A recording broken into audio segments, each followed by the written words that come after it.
Attention, please. Eastern Airlines Flight 19, now ready for departure. Welcome aboard the Walt Disney World Express monorail. Now, ladies and gentlemen, we're entering the vacation kingdom of the world. There's enough land here to hold all the ideas and plans we could possibly imagine.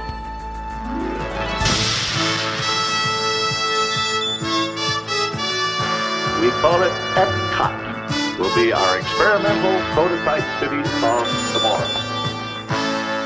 Welcome to another episode of the RetroWDW Podcast, taking you back to the vacation kingdom of the world, the way it was, and the way it is in your memories. Welcome back to another episode of the RetroWDW Podcast. This is episode 26, entitled Tiny Bubbles, where we'll be taking you back to 20,000 Leagues Under the Sea, one of the best attractions ever to be located at the Magic Kingdom. I'm your host, Todd McCartney, and with me, as always, is Brian P. Miles. Greetings from the city of brotherly love. How's it going, Brian? I'm doing really well, Todd. How are you? Good. JT Kuzier from Ohio. Hello. How we doing? Good. Goodyear City, close by. Speed ramp. rubber capital of the world.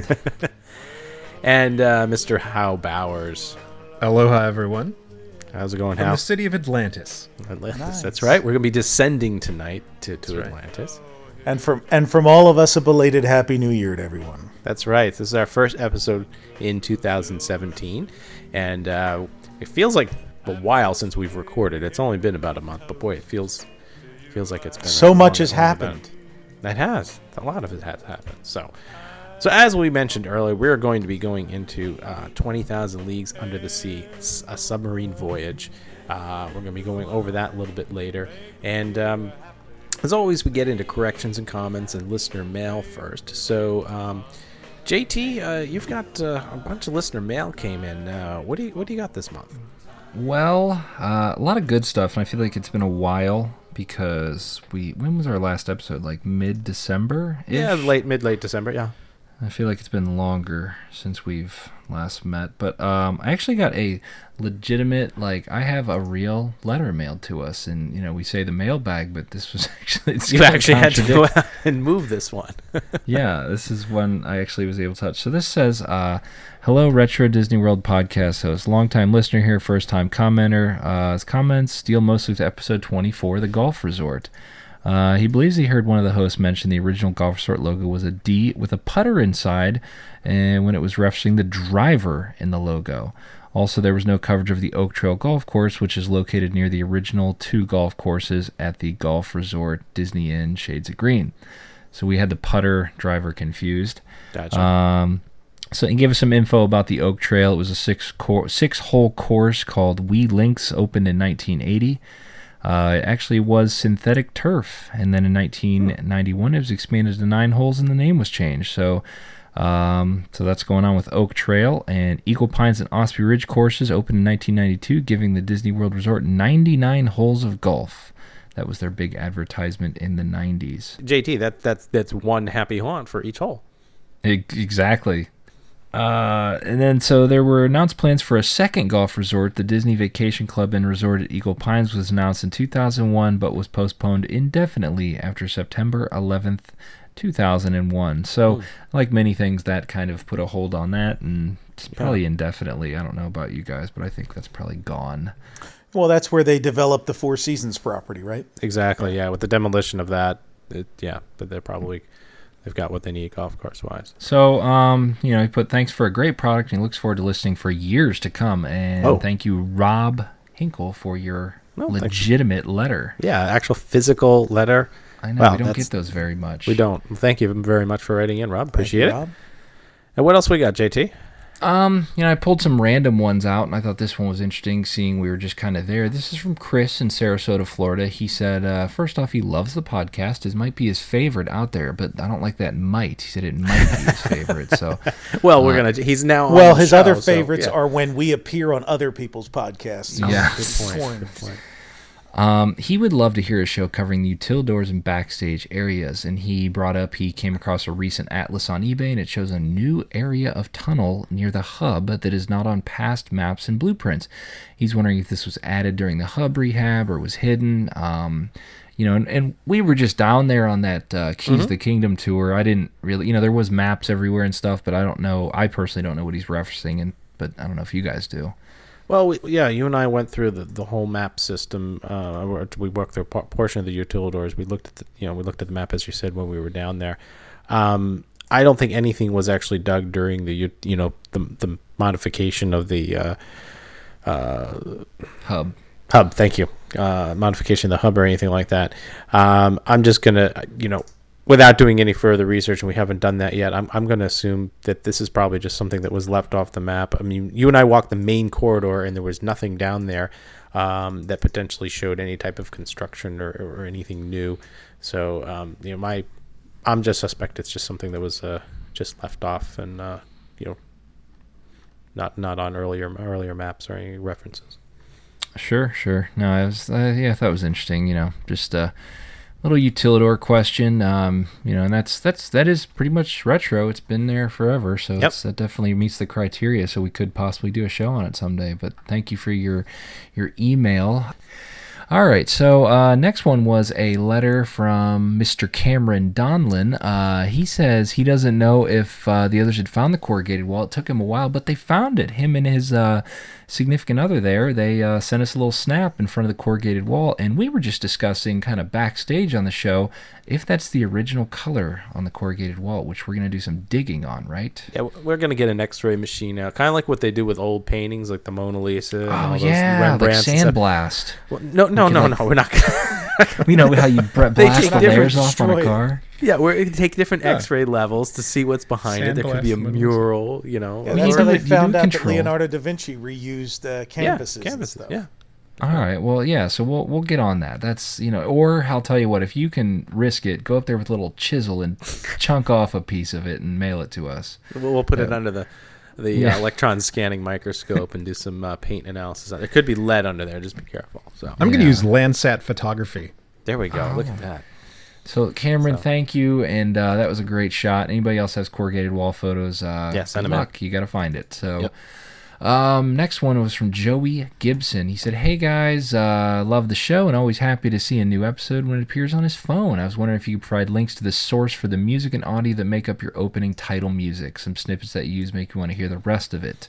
And you guys have talked about in the past where all this came from, but exactly, there is a lot of it. It's Josh over at E82 was the one who put that together. Here's the kind of list of where he got all this stuff from. There's a main entrance medley fanfare that was from the early 70s. There's a piece from the Magic of Walt Disney World. There's a piece from the grand opening of Walt Disney World. If You Had Wings, the terminal and speed room we used, as well as the RCA speed ramp from Space Mountain, part of the Mickey Mouse Revue finale, Donald's 50th birthday theme, and We've Just Begun to Dream, various versions of that. And then obviously you also hear some of the main entrance theme from Epcot and another, which is actually part of We've Just Begun to Dream and some other things. And then was overlaid with some info from Walt saying about Epcot directly from the Epcot film that he put together just prior to his passing. So that's if you go research those, that's put it all together. You'll hear all the different parts of that in those individual clips. So Joey, thanks for writing in. Appreciate it. That's a great question. We've never even discussed that over the course of over 2 years. So thanks for writing in. Yeah, very good question. Yeah, it's because you just blew my mind. I didn't even know all that existed on there. So it's time to we got to wrap up the mailbag because you got to put Rob's back in the mailbag with all the other virtual mail. And JT, tell them where they can write in and find us. Yeah, we are still at this year, 2017, same address, same place, podcast at RetroWDW.com. You can also tweet at us, direct message on any of the social medias. We will get it, and it has the potential to make it to the show. Yep, and if you're savvy enough to track down our actual mailing address, send us email, send us actual snail mail as well. Yeah, bonus points if it comes from the box in the Magic Kingdom. That's right. It's that time of the episode for the audio rewind. Now, last month, we gave away the huge prize pot, and Wes Hansen was the winner. And he left us a voicemail after his package arrived in Indiana. And here's what he had to say. Hi, everyone. This is Wes Hansen, the winner of the big prize pot this past year, calling from Muncie, Indiana, beautiful Muncie, Indiana. But anyhow, just wanted to thank you guys so much. I got the box shortly before I went home for about a week and a half for Christmas, but love everything in it. Probably the highlight of the box. I'm really looking forward to using this Walt Disney World Explorer if I could get it to work, because I had it when I was little, and so I'm really excited to have this again. And probably the other true highlight, I would say, and everything was amazing, I would have to say that Guide to Tomorrowland in the early days, for whatever reason, out of all the stuff, that was pretty amazing. So anyhow, just wanted to say thank you so much to everyone and their hard work. Love the podcast, long-time listener, first-time caller. So, but anyhow, keep up the great work. Hoping to hear maybe something about the Country Bear Jamboree or 20,000 Leagues Under the Sea in the future. So hint, hint, that squid terrified me, I suppose. But anyhow, once again, thank you guys so much for everything you do. And yeah, just keep up the great work. Okay, thanks. Bye.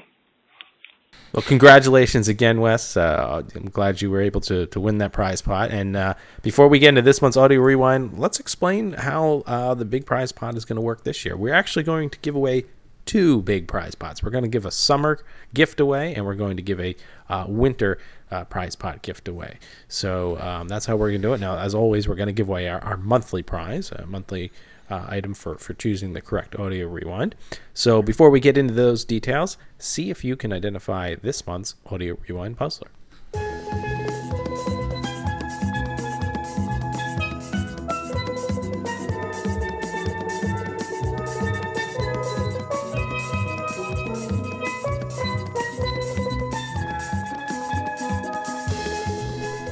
If you think you know the answer to this month's Audio Rewind puzzler, send your guesses to podcast@RetroWDW.com. All entries should be received by February 12th, 2017.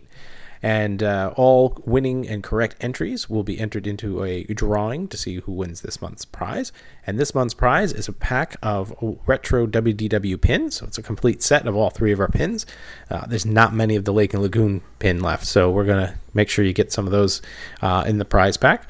And all entries, no matter if you win or not, will be entered into the summer prize pot. We have the first item. Now, JT, are you going to be writing these down again like last year? I will. I'm going to start a new piece of paper. Yeah, get a new piece of paper. Here. Get an envelope of junk mail and just write on the back. Yep. It's on an old cell phone bill here. There we go.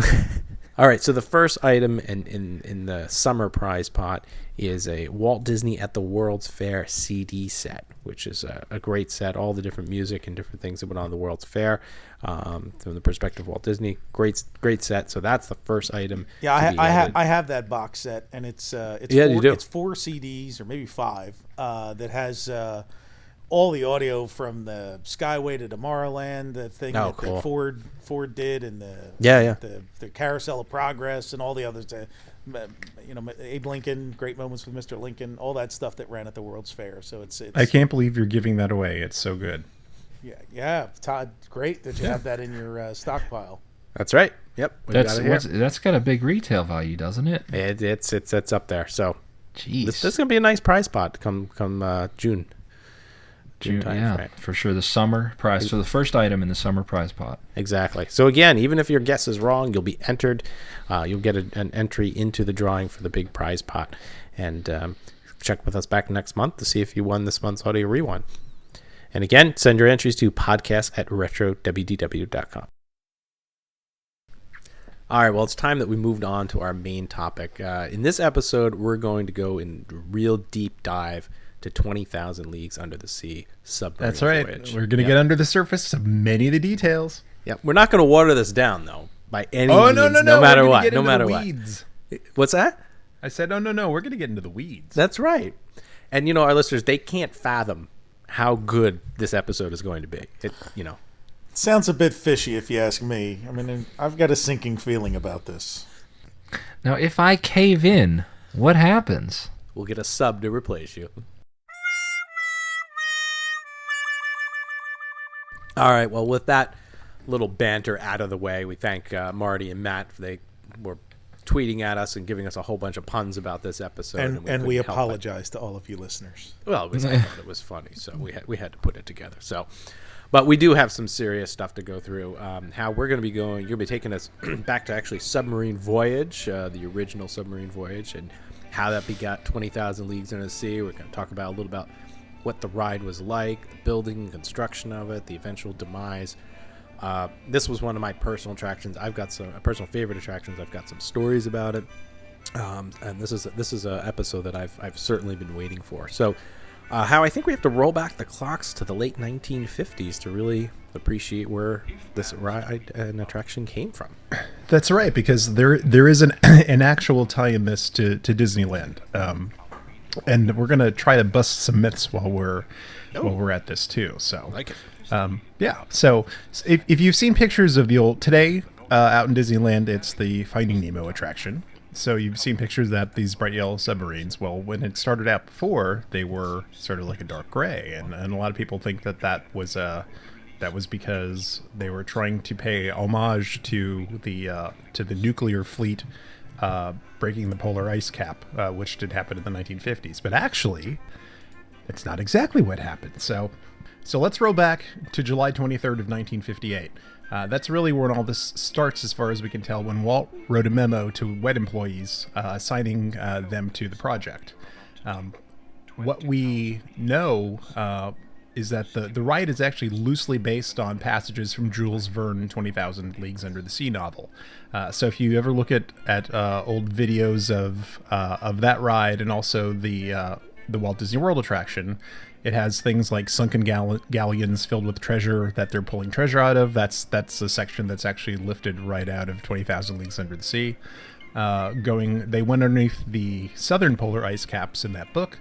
They visited Atlantis. They saw all kinds of species of deep fish. They had encounters, of course, with like squids, and that was all in the original ride. Now, the confusion over whether it was a military thing or not a military thing is on this date. So Walt kicks off the project on July 23rd, 58. Coincidentally, on that very day, the Nautilus, the real Nautilus that belonged to the Navy, left Pearl Harbor on a top secret mission to cross underneath the North Pole. So Disney would have had no idea that was going on. And also, at this point in the ride's history, Walt was still trying to find a sponsor for the ride, according to Paul Anderson at the Disney History Institute. So the project kicks off on the same day that the ship leaves to go on a top secret mission. It actually crosses the North Pole on August 3rd. And it's announced at the White House at a ceremony on August 8th. So development has already kicked off, and it's well underway while all of this is happening that's in history. Now, the reason that was a big deal was because there was, you may have heard of a little thing called Sputnik. The United States had tried very hard to try to launch a rocket. It was a titanic failure. We had a lot of problems with stuff blowing up. We couldn't keep up with the Russians in satellite technology. So they focused on submarine technology in the nuclear subfleet, which was a real big deal and actually showed our superiority. So Walt's still trying to shop out someone to sponsor the ride. In early 1959, General Dynamics, who actually built those nuclear submarines for the U.S., started to become interested in sponsoring the attraction.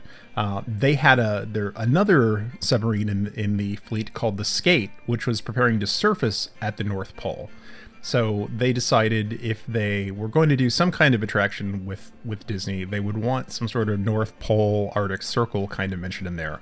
So oddly enough, I think they just switched the novel's South Pole to the North Pole, and then all of a sudden, bam, it works with General Dynamics. But the reason, to me, it's ludicrous saying that this was based on that ride, because they obviously didn't see sea serpents and mermaids and things when they were in a nuclear submarine. That was just kind of thrown in to make it work. And ultimately, General Dynamics ended up only sponsoring the ride for a couple of years, and then they pulled out probably because it was just so silly. So, but what that does do is set up us nicely for Walt Disney World, and there was also some thought that in early versions, it's like they were thinking maybe at Disneyland they would do more of a straight adaptation of a 20K style sub there, which makes sense with the storyline that they used, but they ended up flipping it to the more nuclear, normal looking sub because of the sponsorship. Because of course, like everything back then, Walt would just take money from whoever would give it to him because they really needed it. And for those who've seen maybe more recent pictures, those subs, as Hal pointed out, were painted originally in a drab gray color. They've since been with the Nemo, and actually even before Nemo, though, they were painted a bright yellow color, like a research vessel. That's right. I think in the 90s that happened. Yeah, a little more friendly. Cold War was over. Let's just lighten it up and do more of research. I don't recall if the spiel changed, but hey, that's not what our show's about tonight. So yeah, it did. From what I can tell, it definitely changed a couple of times. I assume it changed sometime between the 1950s and then there's a version of the spiel that's on the Disneyland box set. Mm-hmm. And I wish I did know exactly what that date was, because it's very interesting, because that actually has a lot of elements from the 20K ride in Florida. Interesting. So I'm thinking that version may have happened after 20,000 Leagues Under the Sea in Florida, but I'm not sure. But there's even some strange versions. I ran across a version of that ride on YouTube where, have you ever heard those records from the 1950s where the disc jockey would ask a question and they would play a song? Oh yeah, as like an answer to like the novelty thing. Yeah. Apparently, for some point in the either late 80s or 90s, they actually did that on the submarine ride, and it's horrible. Absolutely horrible. So yeah, they've gone through some changes there. So Just a few. So catching up to the Magic Kingdom, when it came time to go to the Magic Kingdom, they shifted the ride out of Tomorrowland, which I think was probably the other reason that they decided not to go with that steampunk Harper Goff look, and into Fantasyland. And once they got into Fantasyland, that meant that the full Jules Verne theme could be used, and we got the subs that looked very much like the movie. Yeah. Claude Coates was most likely the primary designer of the attraction, as he was also in charge of the Disneyland version. Tony Baxter was working in the model shop at that time when was his apprentice. So we know that Tony was at least initially involved in a cursory way, and became very involved later on in 1975. George McGinnis, a name that is probably familiar to people here, as he designed Horizons and many other attractions and forms of transportation at Walt Disney World. He was actually the person that adopted Harper Goff's film Nautilus style for use as the theme park transportation. All of that was constructed in Florida. So part of it was done at a place called Morgan Yacht in Largo, Florida, only about 20 minutes from me. So I got to go there someday and see if I can discover anything about the facility. They were contracted to construct the body of the subs because they had a lot of experience building fiberglass boats. They did racing boats and yachts and stuff like that. That was still a relatively novel boat building method at the time, and they were sort of the experts at that. So they got that job. And we should let people know that these, while we're talking about them as submarines, they really were very deep bottom hold boats. As we'll talk about the track later on, that nothing ever went under. So you people weren't kind of going describe them as like buses almost. Exactly. Yeah, bus boats, right? Boat buses. Yeah. So they really were boats more than they were submarines. It's just that you were viewing below the water level, down in the hole. Yes, if you actually looked up, you could always see the water line above you, and the fantasy was kind of immediately broken. Yeah, we'll get. I got some stuff about that. Yeah, but it looks always just looks straight ahead. Just looks straight. Yeah. Morgan Yacht also built a bunch of other ships for Disney, probably about over 100 in total. They also built the original Jungle Cruise ships and the Small World boats, amongst other things. Then the electrical, motor, and finishing work was done by Tampa Ship Repair and Dry Dock Company.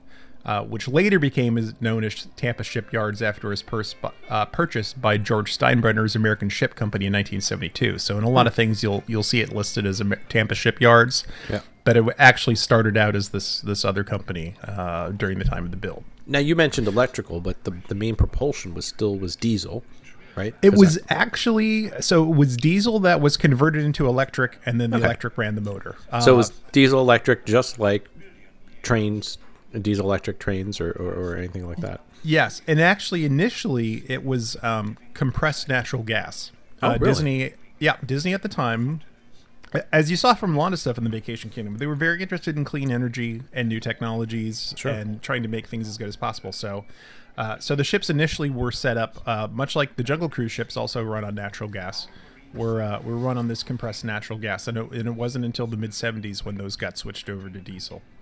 And then probably everybody's favorite Imagineer, Bob Gurr, was sent to Florida to supervise the completion of the subs. And he tells a lot of stories in his books and articles about problems with constructions, about how revised plans would continually arrive and they wouldn't match up with each other, where there'd be like an electrical line that started at the front of the sub, and by the time you got to the plans of the back of the sub, it would be completely different. There'd be something that started at like 14 volts and ended up 110 on the back end. Oops. They would have some parts never show up. They would have other parts show up that didn't seem to go anywhere in the subs because there weren't in the plans anywhere. They had problems with the fiberglass panels that Morgan Yacht made not fitting into the interior because the tolerances on the interior weren't quite as tight as they would have wanted to. So they actually spent time apparently with hacksaws just trying to like hack it all together and make it look good. And he actually taught himself electrical engineering one weekend so he could do the wiring of the subs himself. Because the guy that ran the shipyard was like, okay, we're putting this wire in on Monday, so do it or not. So he bought a book at a 7-Eleven on basic electrical engineering and taught himself that over the weekend, which that's impressive. Fascinating. That's impressive. So the first complete sub left the shipyards in Tampa on August 13th, 1971, and arrived at Walt Disney World the same day. And if you are any retro Disney fan, you have had to have seen the picture of the sub going through like downtown Tampa or Orlando. I forget where it was. I mean, that's probably the most famous photo. Pre-construction photo off-site. Of it's it actually, being transported. If I could, I look this up every so often and forget. I think it's actually Bartow. Is that where it is? Yeah. A lot of people mistook that for like Ybor City in Tampa, but I believe we actually tracked it down to Bartow, and that there's a sign that shows the highway number. I think it's 39 or something. Yeah. And you can go to Google Street View, and that sign is still there. But there we go. Can we get somebody to go there, stand on that corner, take a picture where that famous submarine photo was taken? It's out there. That actual photo is out there somewhere. We'll have to see if we can find that from. So I know one of our listeners will be able to send it to us. So. Well, now Hal, you've got a weekend activity with the wife and kids. Yeah, you can drive down there. There we go. Yeah, come on, kids. Let's hop in the car and go. See if you can do it before a listener does. Okay. Now I'm trying to remember. I think when we had on Randy or we had on Orton or somebody that talked about why it took longer to fill the sub lagoon than they had originally anticipated. Because it was fed. Well, it was originally. Let's see if I can roll back here. It was salt water originally. It was spring fed. Spring fed. That's what. That's right. Yeah. It was spring fed. That's right. It wasn't. It was spring fed, and that's what they filled it up with. And eventually, they had problems with that, and they had to go to the chlorination system. I think it was with algae and stuff, wasn't it? Right. Yeah. So later on, because everybody, if you don't know, a lot of the waterways, or almost all the waterways, originally in the Magic Kingdom were all connected, and the water that basically flowed from the back of the Magic Kingdom through all the different waterways and eventually out into Seven Seas Lagoon, and that was. I would imagine at the time that's probably one of the things where that water flowed to as well. Yeah, so we heard, I think we had heard in something or read somewhere that supposedly they had trucked like tankers of water or something to fill up the Seven Seas Lagoon. Well, I read something recently said that they just dynamited it until it hit the Florida aquifer, and then the water came rushing in. And apparently it was the same thing with 20K. So the water from the aquifer, they hit the aquifer, the water would fill up the lagoon, and then it would just kind of spill out and over into somewhere else. So it was self-contained.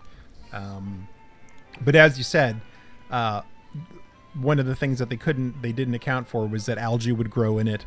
So eventually they had to start chlorinating the aquifer water, and then finally in '75 they did a large rehab where, amongst other things, they actually closed it off and made it a closed system. Basically, turned it into a giant swimming pool. Yeah. Right. Now let's talk about since we're on the you're talking a little bit about the building here and everything, the footprint of this thing.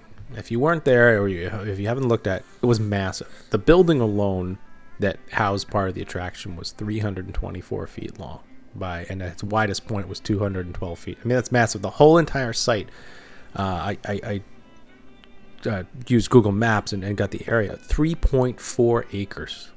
Now, for comparison, the Little Mermaid entire attraction takes up 1.34, and the building there is about 200 by 117 feet.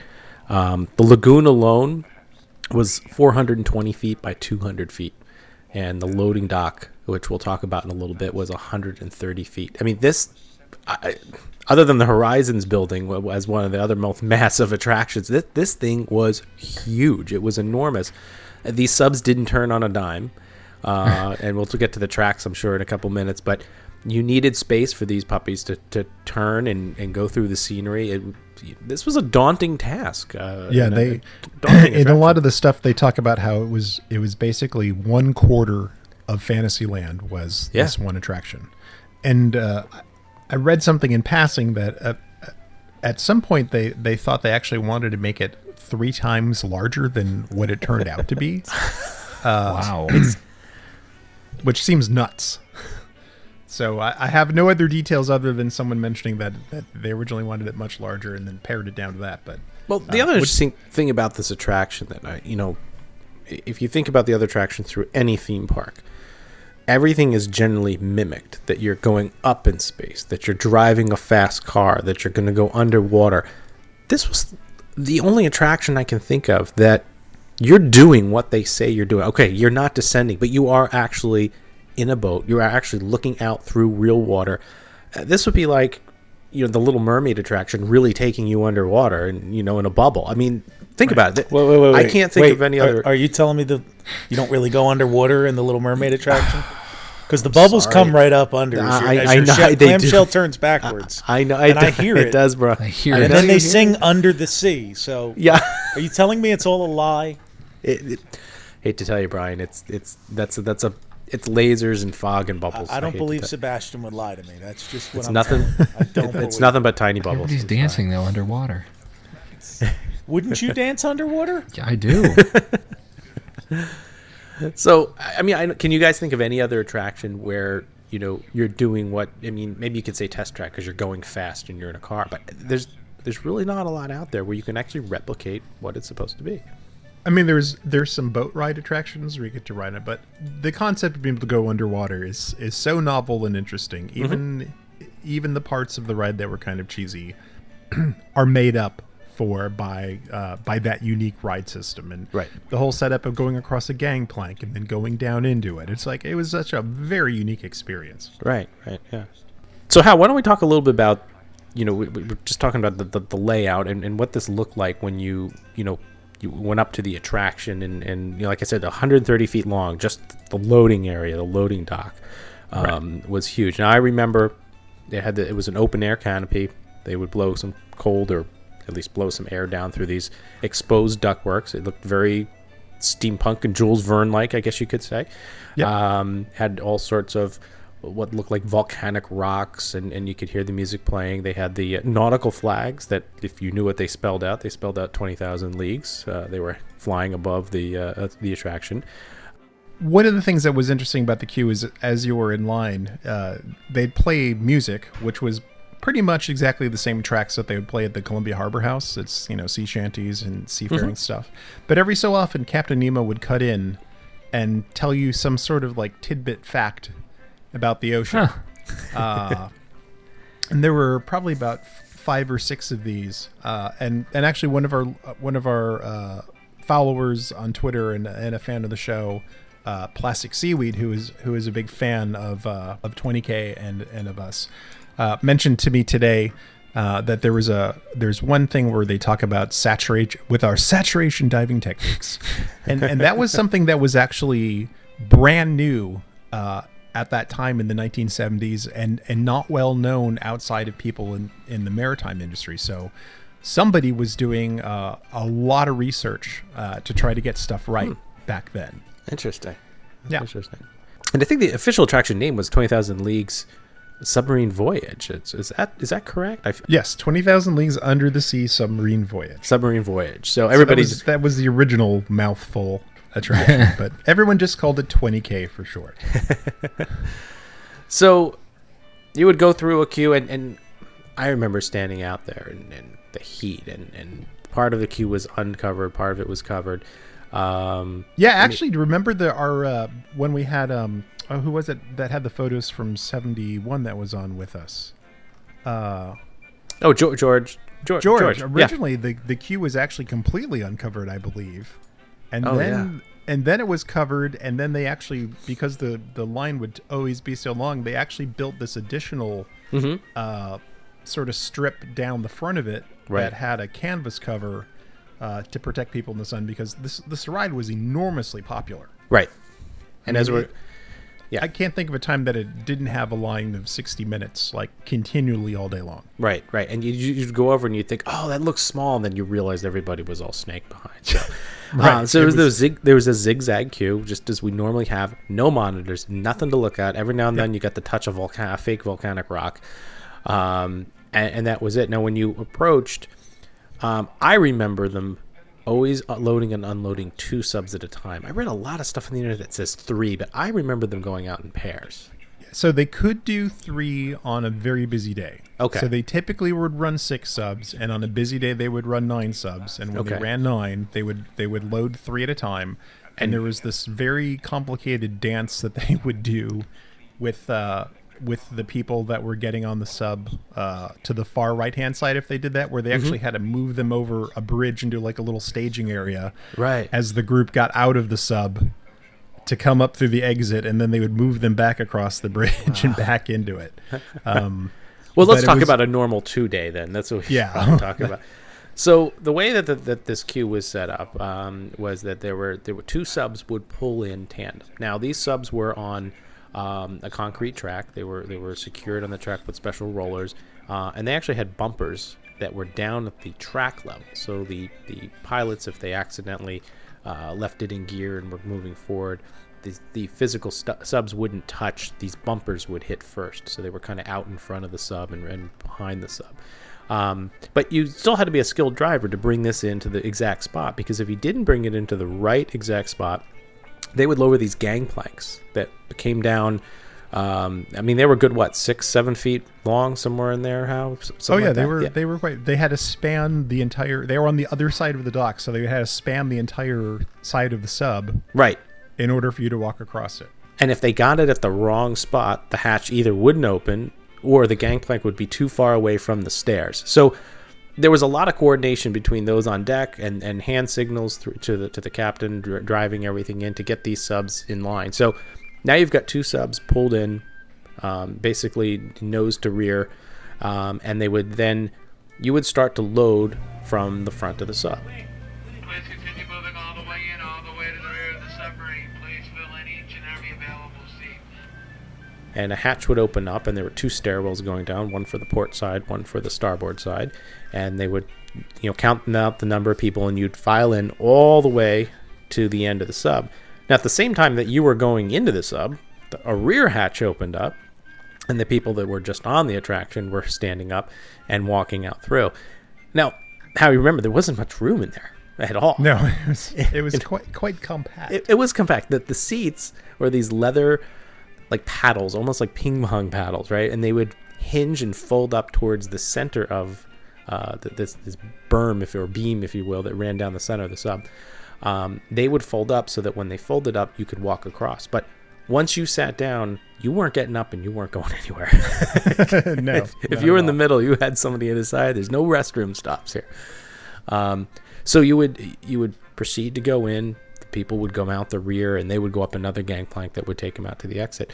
And it would be one of those, please proceed all the way down, fill every available seat.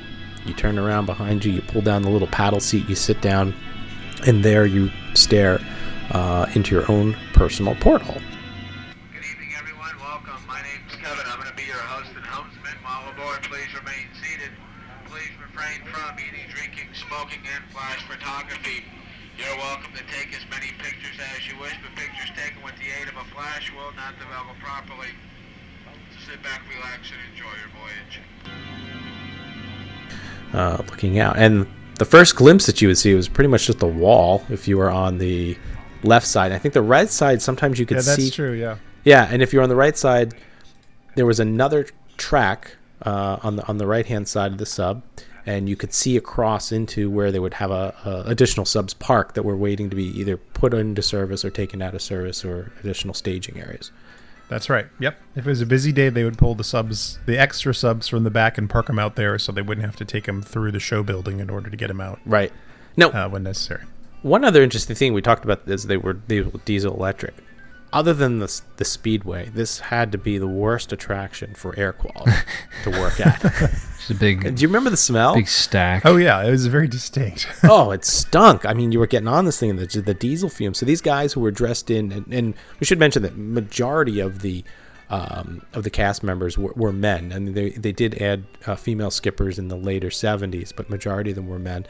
They were dressed in their cast member uniform, looked very much like the sailors in the movie. And right. They were out there hanging around with these diesel fumes all day. I remember my father commenting on it and stuff. So, going, how do they work here? I don't know how they do this.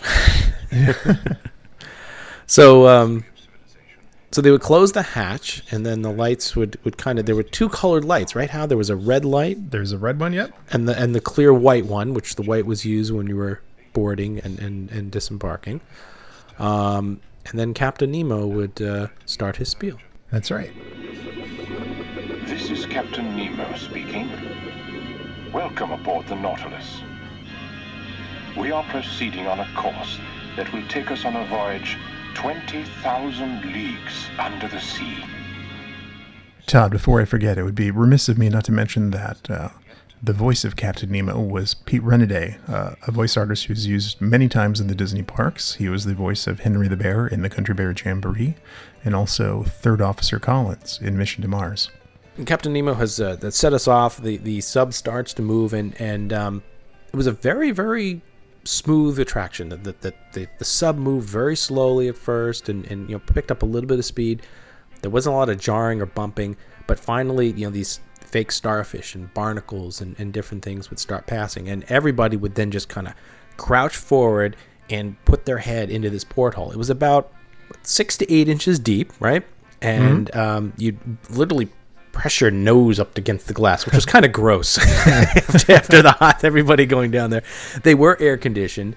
There's a little air vent there, which is supposedly one of the secrets from people getting motion sickness is to have air blowing on you. So exactly, each one of the things had a little bit. And they were supposed to also potentially help defrost it if the water temperature, not defrost, but keep it from fogging up and keep the humidity down. I'll bet the people who had to clean up the results of motion sickness really appreciated that feature. Probably.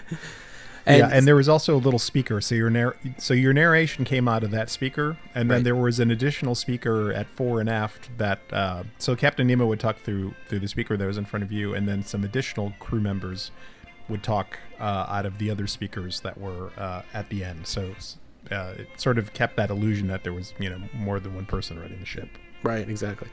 So these portholes were about, what would you say, about 10 inches tall, 11 inches tall, 6 to 8 inches deep. Maybe they're more than 10 to 12. Maybe about a foot. Maybe about a foot. So everybody imagine hunched over. Everybody is staring through this and waiting intently for something to happen. The captain of the sub who is driving is actually never got to sit down. They kind of just leaned in this vertical position that their head went up through what the little eyes of the sub. That area was called the sail. And if you look back, you could just look over and see your captain basically pretty much from his knees down, or waist it. down is all that was visible. Yeah. And I think his job, other than making the sub go, was actually to wave to people through the bug eyes on the Nautilus to people. They did have to push the buttons to try to start the narration in the appropriate places. Oh, they did. Okay, they did, which was rather hit or miss. So let's talk about the first couple scenes then. Let's get into that as we. You pull out, and as Todd said, you see some seahorses and some starfish and crustaceans like attached to the thing, and then the bubbles start. So they tell you that they're going to dive. Stand by to dive. Diving station. Dive. Down easy. Trim bow diving plane. 3 degrees down. Hatch at 10 fathoms. Aye. Steady as she goes. And then these bubbles start coming out, which simulate you diving. The bubbles were actually an air thing that was lined along the track, so it wasn't attached to the sub itself. Every time you saw this curtain of bubbles, it was actually like down below the track and would go past your window. And then you kind of come out into what they call one the fish note plant. there. Did the McFarkles actually tried to escape the sub when they started to descend? They got so nervous they just whipped open the rear hatch, and McFarkles just started waving. It was terrible. So I just had to interject that. I would like to see that, because I bet that hatch weighed a ton. It had remember they had hydraulic rams on it. Oh, it had these enormous hydraulic lifts on it. So it was pretty impressive. It would make this. Oh, that was the other thing, is like the sound. Just anywhere, it's like we talked about the smell of the diesel fuel. Yeah, the sound of the engines like practically drowned out everything as you're waiting in line. So that's true. For 60 minutes, it was just this onslaught of heat and like diesel engine noise. And fumes, yeah. And fumes. It was fantastic. And can't wait to do it again. That's why so many people loved it. Right. You were so high on the fumes you didn't even care. Nope. So you'd go out into the fish plane. You'd see schools of fish and shells and stuff like that, and then you kind of move ahead a little bit, and you'd see lobsters and crabs on the rocks. Now, some of the lobsters and crabs were just hanging out, having fun, doing their thing. Others, though, were battling, just going back and forth in a titanic epic battle against each other. I guess they're angry lobsters. I'm not sure. They look delicious, though. Here among the reefs, you will see many familiar inhabitants of the undersea world. And then you go forward a little bit more, and you'd see some sea turtles kind of like up against the rocks, and their heads would move up and down, and their flippers would move. The great green sea turtles, for instance, are the reptilian patriarchs of the deep. For the sea turtles and stuff, they did a great job of hiding the rods and different things that held them up. I mean, yeah, this isn't like living seas here where these creatures and everything is attached. I mean, we'll talk about later on the sharks, so you can see the strings holding them. But yeah. For the most part, anything that was down there, it was done well. For its time. Yeah, it was done really, really well. It was painted realistically, yep. As realistic could. It's like the stuff looked good. It was very high quality. Yep. And then there were also like anemones with fish, like sort of hovering at the top of them, probably larger than real anemones and real fish, so that way everyone could see them. But that was there. And we're still outside at this point. The sub would come around and make this essentially 180-degree turn to head back towards the show building. Right. So you're still outside. In the evening hours, if I recall correctly, the sub actually had lights on that would be turned on that would light up the outside lagoon. That way the lagoon wasn't lit up. The sub was like, you were on a mission, so the sub turned its lights on so you could see what was going on. It was a different experience at night, at least for the outside lagoon portion of it. Right. So at this point, we're actually just on the back of the first turn, against the back of it. Then you see the grouper, or giant sea bass, which we love groupers on the show. We talk about them all the time at the Living Seas and that's right, and other stuff. And there's a couple of them hanging out. Groupers, or giant sea bass, roam the coastal bottoms in search of food. And that grouper actually, it's not the same one because it was running concurrently, but that same grouper was used in Horizons in the undersea section. So you actually went by the same giant electric grouper. Same mold. Same mold when you got to Horizons. And there was also an octopus there. Mm-hmm. That was not an octopus used on 20,000 Leagues Under the Sea, but was used on an old version of the Submarine Voyage down in the shipwreck section. So some of the denizens of 20K and the Submarine Voyage managed to make it onto Horizons too. Look at that. Yep. And then to me, one of the weirdest sections is the giant clams. Yeah. So you go through this That's right. sort of bed of giant clams, and the mouths open and shut, and bubbles come out, and Nemo makes some kind of remark. The giant clam, obviously, is quite safe from such marine predators. Not sure if they really care. Yeah, right. At that point, you do feel a little bit like, okay, I might be in a giant aquarium because there's just bubbles coming up from a clam. Yeah, you're right. That is very much like an aquarium. Yeah. And then the next section I always thought was really creepy was with these moray eels. Mm-hmm. You'd go by this section of rock very close to the windows. With moray eels in them, then they'd kind of like dart out. And at the time, I think we all knew from schools, like other than sharks, it's like those were kind of the scariest things in the ocean because of the teeth, and they would like be attracted to shiny things and try to bite you. So right, and you know that's they almost look like the eels in Ursula, Little Mermaid. Ursula's little same species for sure. Yeah. And then you get out from there into just some big areas of coral, and you'd see some more seahorses and some vegetation and volcanic rock. And then you came to what was a really cool, like 20,000 Leagues Under the Sea moment. They had divers, like fake audio animatronic divers. Well, I shouldn't say audio animatronic because this is all air actuated, so they're not actually very sophisticated figures. But they had divers in the Nautilus suits like you saw in the 20,000 Leagues Under the Sea movie. Yeah. And Nemo talks about how they are basically farmers and the things that they're doing. So you see them farming the seafloor. There's two of them that have corralled a sea turtle with a rope, and they're kind of hanging on to him. And that really harkens back to the book where they talk about harvesting the sea, and in the film too, it's like how Nemo describes how they got all their food and all the things that they need from the ocean. Witness the crew from one of our satellite ships. They are harvesting the abundance that nature has sown here beneath the sea. Kelp beds are cultivated, sea creatures corralled and protected from predators, just as terrestrial shepherds protect their flocks from ravenous wolves. Again, another nod. Horizons giving a nod to that too. I mean, they mine the surface of the ocean in Horizons, and then there was always the famous comment about kelp. Yeah.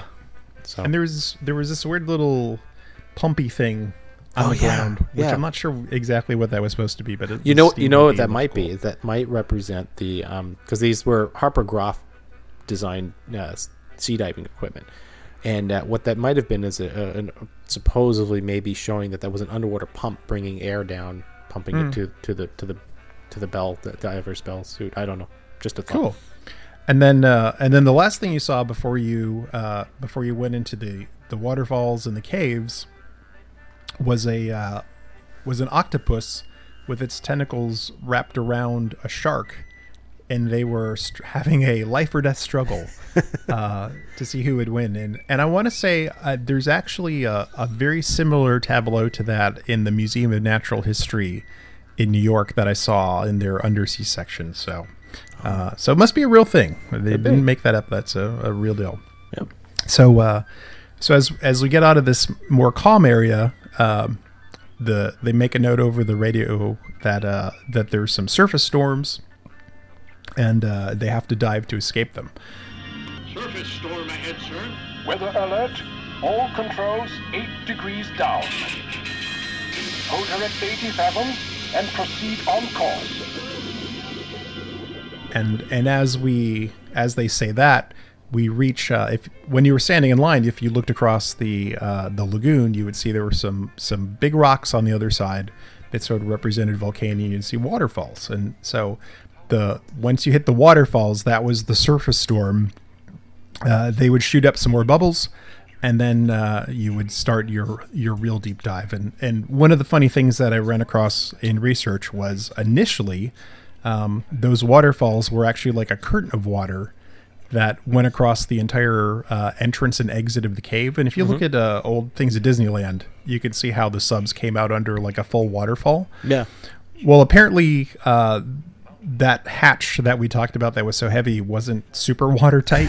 Oops. So they had some problems with leakage when they first started running the subs. So managers ordered that the waterfalls be diverted to just run on the two sides of the sub rather than over it directly.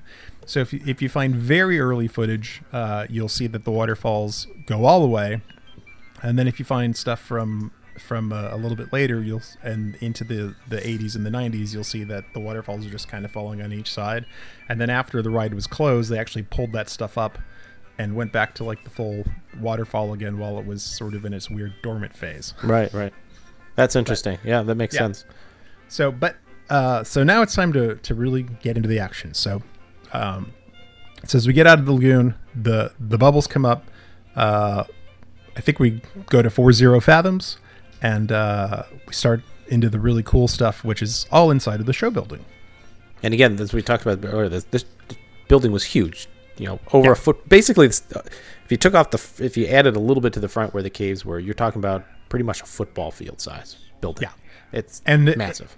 One of the things to keep in mind is everything that we're talking about was mirrored on the left or the right side. So you had to have the same exact show scene on both sides of the sub. And the subs came into this building, turned around, and basically came out, maybe 100 feet from each other. So these show elements were pretty wide. So you had to have a big chunk of space down there in order to do this. Right. And there's two things they had to deal with. I mean, one, they used forced perspective to show depth, not specifically looking up and down, but looking out, so that the water appeared deeper, or not deeper. I'm sorry, that everything extended beyond what you were looking at.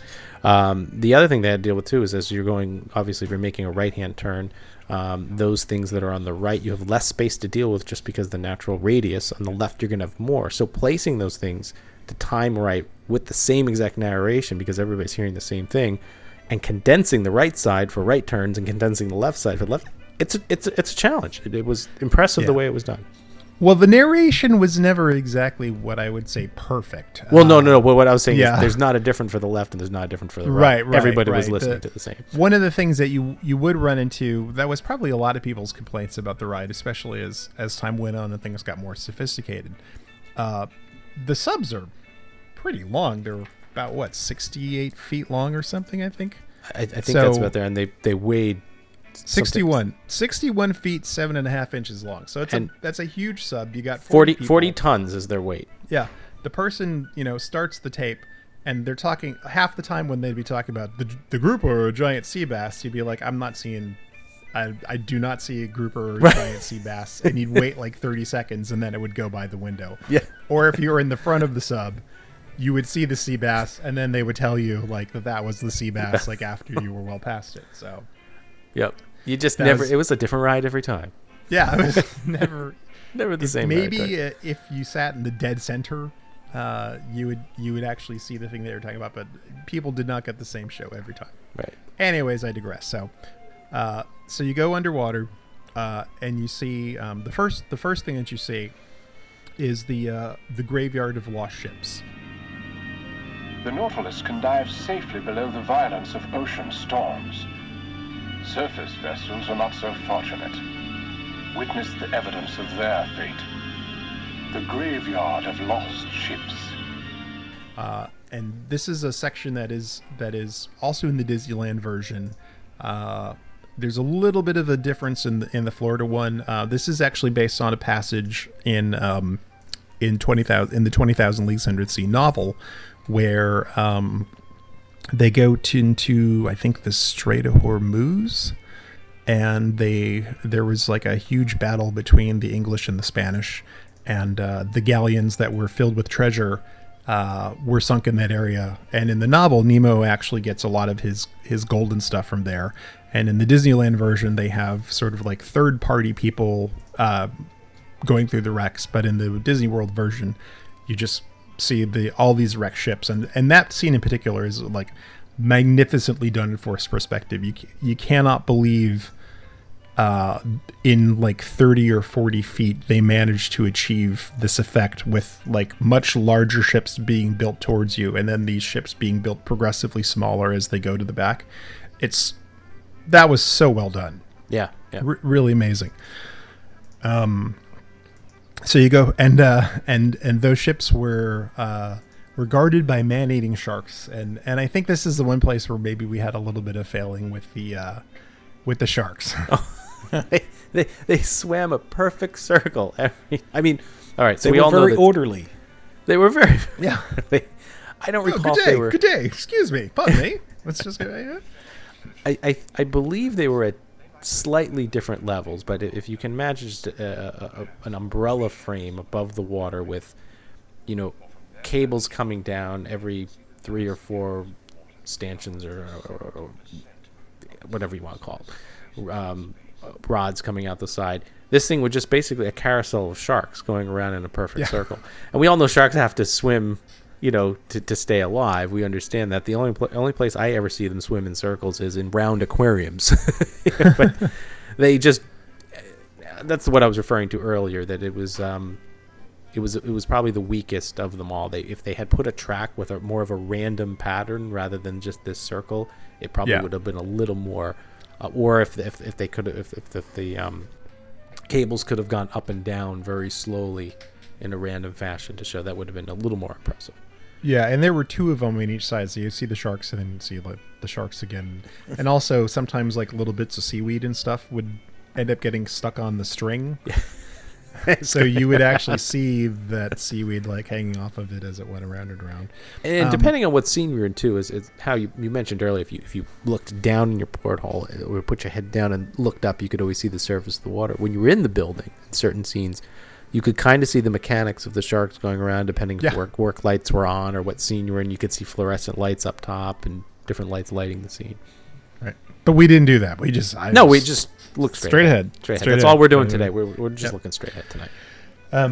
So after we get out of that section, then we go into the polar ice cap section. So you see these polar ice caps, and there's a really neat section. Really neat little scene where there's this wrecked Viking ship that's actually like protruding out of an iceberg, going down to the water, which is really cool. And this is one spot where they kind of upped it over the Disneyland version with the addition of the Aurora Borealis effect. So as you're going through the water, instead of just like blue and white icebergs, they have sort of like the Aurora Borealis colors, and the colors are all changing as you're looking at the icebergs, which is a little bit psychedelic. Yeah. In this region of the polar ice cap, you are witnessing a rare visual phenomenon. The Aurora Borealis above us. Iceberg beginning, sir. Take her deep, and keep an eye on the depth gauge. So then we dive a little bit deeper. I think there's some reason that we have to go down to 80 fathoms, and then we go down to into complete darkness, where the fish are bioluminescent or black light. That works too. It works. Doesn't matter. They glow. So you see some crazy fish. I think they used to have like an angler fish, and some of these light rod fish and oarfish down in there. And then they would say, I think like the maximum depth light would come on, and they'd go like, okay, we've gone too far. We got to go back up again. So then all of a sudden, we stumble on the city of Atlantis. These crumbling heaps of stone betray the hand of man. I believe we've made a startling discovery. These classic ruins could very well be the legendary lost continent of Atlantis. See these wrecks, and Nemo says something about, these crumbling heaps betray the hand of man, which actually is a line almost taken directly out of one of the first translations that became popular in English of the novel. So someone really did go back to the novel and pull stuff out in this version. It's literally the language from that novel is reused for the narration. So it's a direct lift. So you see like this giant gold head, and they actually did when they built the ride. They actually went and put real gold leaf on some of these golden statues to be ultra realistic. And then, well, I don't know if we talked about the treasure yet. That's coming up. Are we going to do that? Yeah, that's the next. That's okay, the next I'll mention. All right, so I'll do. No, it's fine. Go right into it. So good segue there. How is that?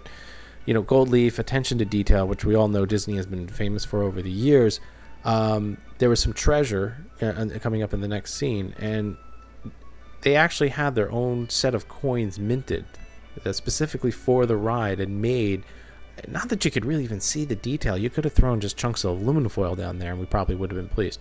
But they had their own little coins minted. And I understand later on when they didn't have a supply of them anymore, they purchased like doubloons and tokens from like a company that supplies Mardi Gras or something, casinos or something like that, and just chucked them down there. But I mean, that just, think about that. That's just such an attention to detail to the cost associated with that alone. It's pretty impressive.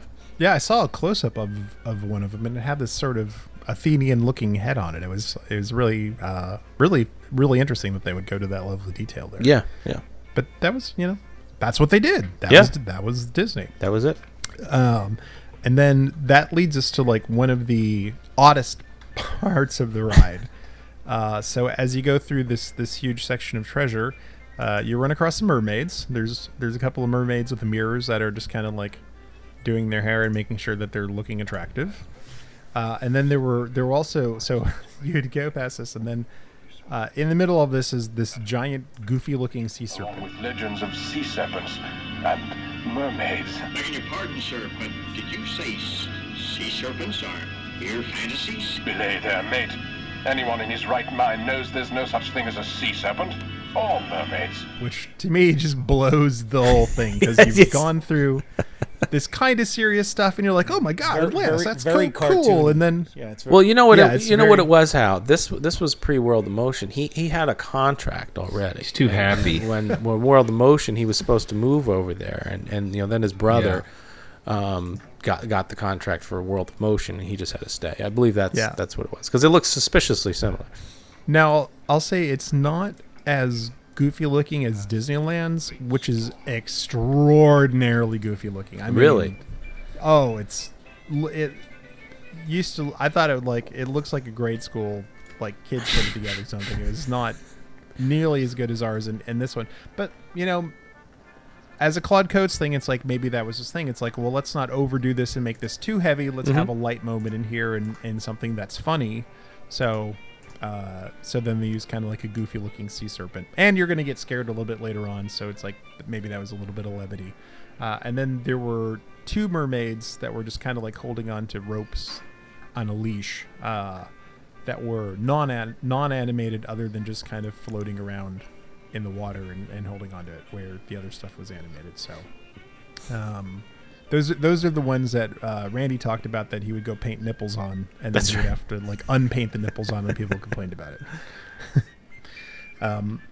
So after we get past the goofy sea serpent, we start going past some columns, some sort of like Greek-looking columns, and Nemo makes a comment. By Neptune's flippers, this confirms it. That seething mountain still denies rest to the civilization it submerged thousands of generations ago.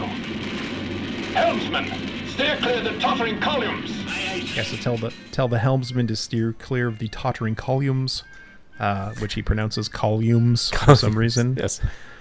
And you're going by these things that they're kind of swaying back and forth, and perhaps it looks like they might strike you. I don't know. And then we get to the absolute scariest thing in the ride, which is absolutely fantastic. I'll let you talk about it, because it looks like you're almost as excited as I am. Yeah. So to say what it is. So one of the most famous scenes in 20,000 Leagues Under the Sea is, as you know from the movie posters and even clips and the trailer and the movie itself, is the giant squid. So as you come into this next scene, you see similar sub, like another Nautilus that has been attacked, if you will, by a giant squid, and it's holding on. And Nemo, I forget what he says, but we need to move along here or something. It's dangerous waters. Or you even have the script. God, it's one of ours. Its hull has been crushed like an eggshell. Good Lord, it's one of ours. Its hull has been crushed like an eggshell. What I find fascinating about this, if you've been on any rides like Jaws, and things where, like Jaws in Florida, it's like you'd go around the corner, you'd see, the boat, which is supposed to be other passengers, getting pulled down by the shark and people devoured. This is 1971, and you have killed 40 guests in another submarine. That's right. And which you're watching. So there are 40 guests and a skipper dead inside of that thing that you have just gone by. Exactly. Which is pretty frickin' dark. And that squid holding on to that, I'm gonna guess the length at maybe 40 some feet. The model of the other sub was pretty large. And one detail that was really cool. So all of the subs, as you're waiting to get on your sub, you may have noticed that on the tail of the sub is a little Roman numeral that's the number of your sub. So if you're sub number 1, it's got a 1. If you're sub number 12, it's got a 12. Well, the sub that's been grabbed by the squid is number 13. Yep. So it is literally part of your thing. Yeah. It's like it's sub just like yours, but of course it's unlucky number 13. But they didn't have Nemo. That's why we get out, right? He's a smarter captain than exactly whoever's behind 13. But then we get attacked. So we've witnessed this, right? And now another squid comes and attacks our sub, and you see the tentacles outside of the window, kind of shimmering up and down. And these are. They're huge. They're about what would you say? Almost 8 to 10 inches wide. The tentacles. They come up, as if they're grabbing the sub. They're moving up and down as you're moving forward. So you get the sensation that they're gonna grab. They are grabbing the sub. Yeah. This is one of the things, like later on in life, it tends to look a little bit cheesy because they're not constricting against a sub. They're just kind of wiggling up and down. Right. But as a kid, it's pretty terrifying. But there's flashes of strobe lights as if that's right.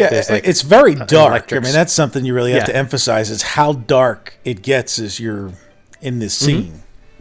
Yeah. So then Nemo talks about how they're using the repellent charge, and you get the sound effect and the strobe lights. Full repellent charge. Repellent charge, aye. Maximum voltage.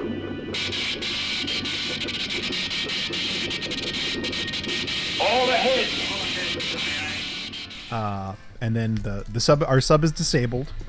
After we do that, so then we have to make a quick return to the surface. And as we do this, that's when we come out of the waterfall back out into the lagoon.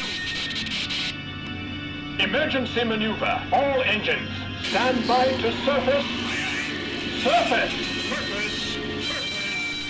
And then our submarine limps back into port, and we pass through some more volcanic reef, and there's some stingrays on the ground and some coral reef, and some more fish and shells and things. And then we come around back to the boat dock, and we all very calmly file off and continue our day, and maybe go over to Mr. Toad. Stand by to dock. Bridge, aye aye. All ahead, 1/3. Stand by the mooring line. Thank you for sailing with us.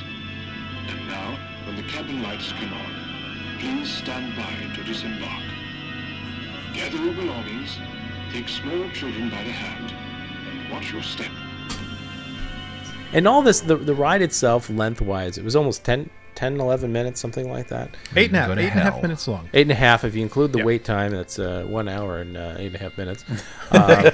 But I mean, if you think about it, it's almost a 10, 12-minute attraction if you include the time of boarding and seating and starting and then getting up and going around it. But the load and unload, how do we know what the capacity per hour was on this? Yeah, I think I might have that. So let's see. It's supposed to take. So I happen to have the part of the operating manual here. So So there are 12 subs. Let's see. The track was 1,594 feet long. It was supposed to take a minute and 30 seconds to load. I don't think I've ever seen it take. It never took that. There was always a person who had... This is one of the reasons it led to his demise. Obviously, there was no way of any type of ADA accessible way of getting into the submarine. You had to go down. When we were talking about going down the stairs in and out of the sub, they were rather steep. This wasn't exactly like, going down your steps in your house from your first floor to your second. Not as bad as Disneyland's spiral staircase to get down. That's true. The sub, but yeah. Okay, so the theoretical hourly capacity with 9 subs running on a busy day is 1,800 guests per hour. When they were running 6 subs, it had a theoretical hourly capacity of 1,200 per hour. And I stress the word theoretical because right. I can't imagine it because, just like we talked about earlier, it was ungodly slow of loading. And, I remember as a kid, you're like, let's go. You're sitting there. Come on, let's move. Let's get going. Yeah. So, it's not... it's no Haunted Mansion. No. Or Small World, but, that's not a terrible... If you could achieve capacity. That's the key. If you could do it. We don't know what they really were doing. So I have a little personal anecdote about the story, is that... or a story to tell about the attraction. So if you guys remember, we've talked about my first trip down there was 1980, and maybe because my mom talked about it. Remember, we also read about in my mom's diary how she said, there was a great submarine ride. She prompted, excuse me, she told me about that, and if there was one attraction I wanted to go on my first visit, it was 20,000 Leagues, and I was like, this is it, man. So I'm 6 years old, 7 years old, I'm first grade. I'm going to be going on this thing. I can't wait. Get down there. We get on the Skyway. We go across. It's drained. There's a pump still operating, and my heart just sank. I was so deflated. I'm looking down. I remember saying to my dad, "No, that pump. Here's this massive pump. That pump's pumping water in." My father's like, "No, son, that's pumping water out." No, they're filling it. We can ride it later. I was so depressed that I couldn't ride this thing. And I come to know now that 1980, that was a pretty big makeover in 1980. There was a pretty extensive renovation that they did. Is that when you went in 1980? It was 1980, yeah. 1980. Okay, great. You actually answered one of my questions because I was trying to figure out when the 1980s rehab was. So it was October 1980. Okay. Look at that. So, solving our own problems one episode at a time. So I'll tell my story of never having rode it. I did get to go on it, by the way. It took me 6 years later. My parents took us in January of 88. I believe it was open then and not down for rehab. But I seem to recall the line was prohibitively long to the point that my parents looked at it and said, we're not waiting in that line. It was more than an hour, I'm sure. And so I did not return until January of 95, at which point the attraction was shuttered. So I never got a chance to ride it. I did ride Nemo, my first visit to Disneyland, that they had brought the subs back. Mm-hmm. But we should probably talk a little bit about the ultimate demise of the ride. And the various reasons why that have been given for why it was sunset. So 2 comments. And actually, I think we can kill some of those based on some new information we've been given. That's right. We can eliminate some of the baloney and get to the heart exactly. of it. So comment on actually, can we talk about the rehabs for a minute? Because there is one really fascinating. Before we get to that, I want to comment one thing on Brian. So you mentioned the Nemo ride. I've been on it, and they did take, because of the animated projections that appear on the portholes in the Disneyland version now, the Nemo ride. They took out a lot of the scenery in the background and took out a lot of the figures, and the scenes are not what they used to be, because a lot of times you're just staring at water watching these animated figures interact.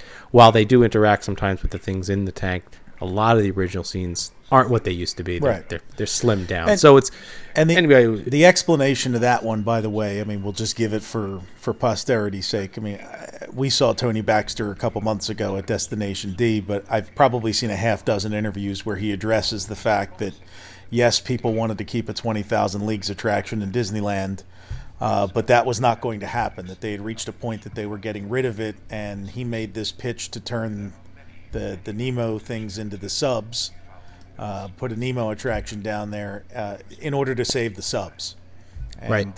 So that's why they ultimately did it. So, people who don't like those attractions going to more modern intellectual properties, he felt that it was the best way to try to save the subs, and it worked. Yep, it did work. Yeah, it was. It's actually he doesn't get much credit for what he managed to actually make survive in Disneyland, including like the treehouse. They were just going to kill the treehouse, and putting the Tarzan thing on it was the devil's bargain of actually having a treehouse. You were in there for that, right? Where he said he told Michael Eisner they were 4 or 5 months from opening Tarzan the movie, and he said, we can do the Tarzan treehouse.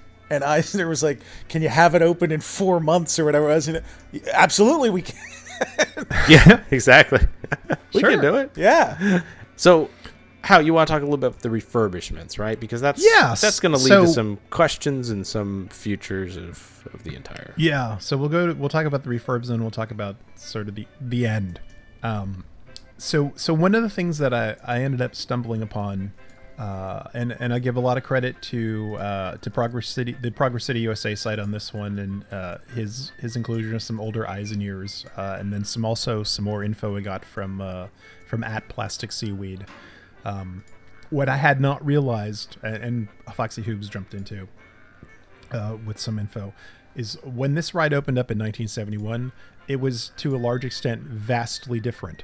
What we experienced from 1975 onward until the end was actually quite a large change. I'm still trying to get some info on exactly what those changes were. But what we do know is that when it first opened, the animals and the animatronics in it were actually were not pneumatic. They were simply water activated. And by the sounds of things, they were maybe not that well done.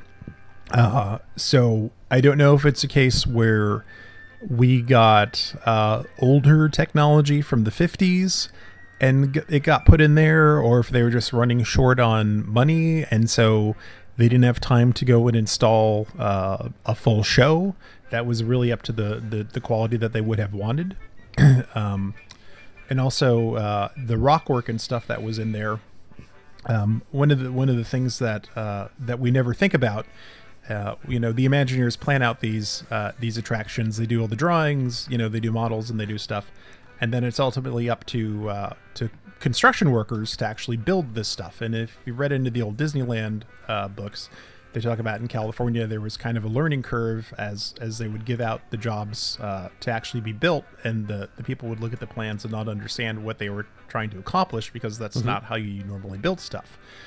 Well, imagine it's 1971 and 1970 to 1971, and the workforce in Florida is probably not even up to snuff for like regular building standards, much less trying to build, rocks and caves and all the stuff that Disney expects and got used to the California crews being able to do. Yep. So it sounds like the initial build outs of a lot of the undersea stuff was just kind of at the whim of whoever was making it and wasn't that good. So by time 1975 rolls around, just 4 years later, the ride is shut down on September 2nd, and they begin a huge 6-month rehab, which includes the subs being changed over from the force gas to diesel, but also Tony Baxter comes in with models of the rock work in parts of the lagoon. And he starts working direct. He and a guy named Skip Lang, who later goes on to do a lot of stuff in Euro Disney with him. They come in and they basically bring plaster models of what they want everything to look like, and they start working with the guys to bend the rebar to make it look like the way that they want it to look. And almost all of the rock work in the lagoon is redone from scratch. Wow. All of the animation is redone. It's picked up. It's moved. It's replaced. There's some great quotes in here from Eyes and Ears, which is the internal cast newsletter. Uh-huh. So they say, so project supervisor Calvin explained that the entire attraction is undergoing a massive rehab, one involving such extensive changes as to almost be rebuilding the attraction. Don told us that after draining the 12 million gallon lagoon, work began in tearing out much of the old rock walls and animation. At the same time, the submarines were sent off to the staff shops for building a few at a time for rehabbing, which is still being carried on. So it said there's drastic changes being made in the animation. 95% of the old animation has been replaced with new, more lifelike creations from WED. The old animation, which is water activated, is being replaced by animation which is activated by compressed air. And to keep the water clear, the 12 million gallon lagoon is being converted to a closed filter system like a swimming pool. So this is a huge rehab. And Tony Baxter is in there doing hands-on art direction to make sure that this is right. And apparently the narration that went with this attraction originally, although no one has been able to track down a full copy at this point, may have been different and much more serious in tone.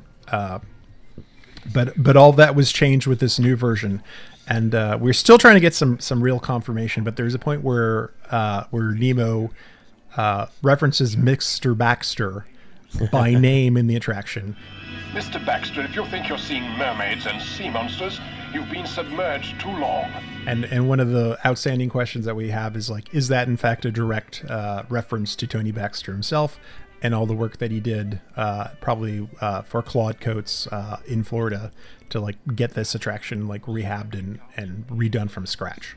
And didn't Tom Morris reach out and say he was 90% sure that certainly was? He's about 90% sure that is a Tony Baxter reference, which is then interesting because there's like I said, there's a version of the Submarine Voyage script from Disneyland that appears on the Disneyland box set from a few years ago, and Mr. Baxter is referenced in that as well.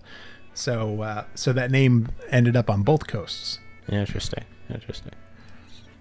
So what happened in '80 with the rehab? Do we know? Was that just more of a painting type thing? That was just to ruin your childhood thing. Yeah, pretty much. Jeez. They said that Todd guy's coming. Let's just shut it down. So they did do rehabs about every 10 years, just where they would drain it, repaint it. So in 1980 there was one, in 1990 there was another one. Right. Then in 93 they actually did some attention to the queue. They redid the roof of the waiting area, and they actually added this really cool big map on the left-hand side when you came in of Volcania with some steampunk looking devices and stuff on it, which is really neat. There was a lot of stuff going on the park at that time to kind of just improve the general atmosphere and make the queues better. And they ripped out a lot of the old cement planters in Adventureland and built more Adventureland looking seats and stuff in there. Right. Which was all very strange, because then we started hearing some buzz at the time that maybe when they were planning to do another rehab in 94, it might be the end. Right. So it was never really officially announced, but there were enough people, believe it or not, on what were they, in news groups? Oh yeah, that were kind of convinced that something was going on. So a bunch of us started going frequently on the weekends, and particularly on Labor Day, September 5th of 1994, which ended up being the last day of operation. It was supposedly closed for a rehab, but oddly enough, they kind of gathered together some cast members either the day of or a couple of days before, skippers old and current, and took a big photo out by the lagoon of everybody gathered, and then it just kind of never opened again. Just shut down. Yeah. So how you had questioned maybe during the rehab that a lot of the paint that they used for the coral and such was extremely saturated. right? We're talking, my God, it's So if you look at some of the, and we'll post these in the show notes too, so you can see them. There's a section where there's basically like just a giant like green rock running up the middle of it, and then blues, red, and pinks, yellows, you name it. So it looks crazy when you would look at it when you're first doing the paint job. Right. So I have two theories on that, and I sent you guys some pictures that showed during one of the rehabs with the drain. Now, the brightness of it, I have two things. First of all, you're painting what's below the water line. That's the first thing. And if you look at some of the rock work that's been drained, I don't know if these pictures are pre-draining or during fill or what have you, but there's a clear delineation between the water line and what's below. Especially in the last photo I sent, where you can see they've painted a blue up to the water line, and then it goes to a natural gray rock formation. Now, on the saturation, I think it was painted bright because it's chlorinated. They know they're going to lose saturation very, very quickly, but saturation is going to deteriorate very, very quickly at first, and then it's going to tail off and take longer and longer and longer before you have a complete fade.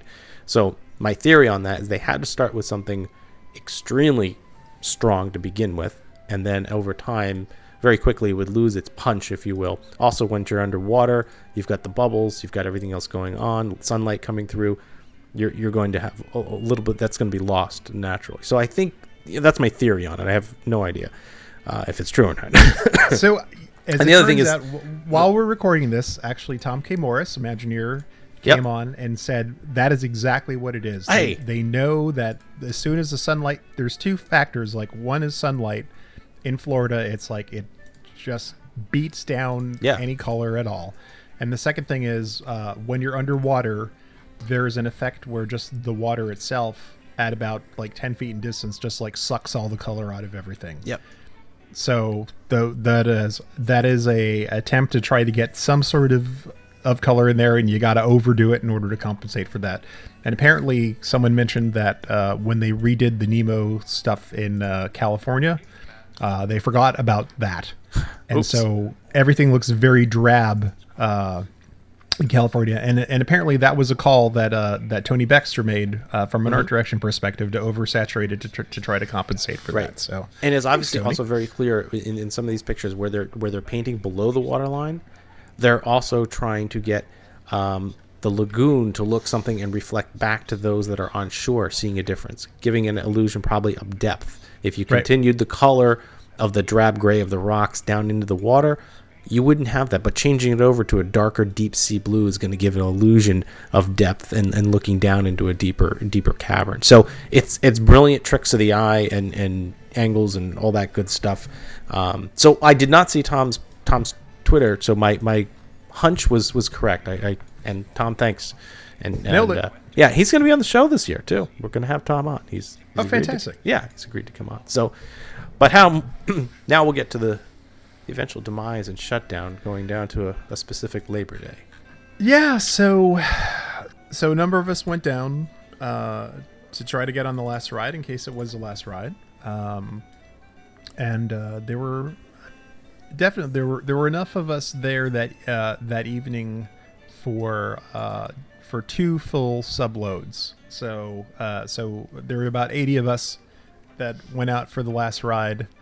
I spent the day taking as many pictures and videos as I could of everything. I think I actually at some point brought like a lapel mic and pulled some skippers out and just tried to ask them some did like little on the spot interviews with the tripod and like got them in trouble.